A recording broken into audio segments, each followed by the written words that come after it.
Naglalakad ang lalaking ito na nakaasul na t-shirt sa may barangay Bel Air, Makati City hapon nitong Lunes. Pero maya-maya pa, kumaripas siya ng takbo. Hinabol na pala siya ng operatiba ng Anti-Carnapping Unit ng Manila Police District para silbihan ng warrant of arrest sa kasong carnapping. Sinubukan pang tumakas ng lalaki pero naabutan din siya. Ayon sa pulisya, sangkot sa serye ng rentangay modus sa Metro Manila at iba pang probinsya ang Filipino-Japanese na sospek. Isa sa mga biktima ang nagpunta sa kanilang tanggapan para i-report ang nawawalang kotse matapos umanong isang lanang sospek.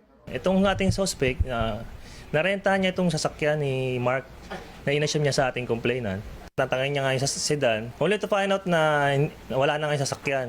Importante talaga sir, as in, actually nagre-rent pa kami ng sasakyan ngayon para lang may magamit kami. So Pero issue sobra, as in sa pang-araw-araw, sa pera, tsaka actually yung sa bangko. Kasi kami yung inahabol din ng bangko. Napag-alaman ng mga otoridad na hindi ito ang unang beses na nasangkot ang sospek sa parehong modus. Taong 2021, sinampahan din siya ng kasong carnapping sa Pasig City. Dumagsa naman ang higit 10 complainant sa Manila Police District nang mabalita ang nahuli ang sospek. May 3 pa kasi siyang warrant of arrest sa Bulacan, Nueva Ecija at Quezon City para naman sa multi-million investment scam.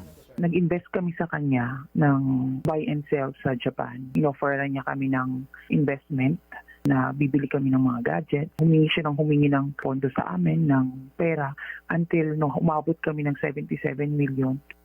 Itinanggi naman ng sospek ang aligasyon laban sa kanya. Hindi po totoo yung carnapping, sir.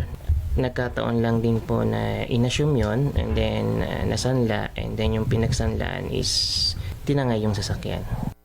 Inaalam pa ng mga otoridad kung may kinabibilangang sindikato ang sospek. Nakakulong siya ngayon sa Manila Police District at maharap sa mga reklamong carnapping, syndicated staffa at bouncing checks. Nanawagan din ang pulisya sa publiko na magtungo sa kanilang tanggapan sakaling nabiktima ng kaparehong modus. Kami po ang inyong PNP. Ang pulis niyo po, pulis ng Pilipino.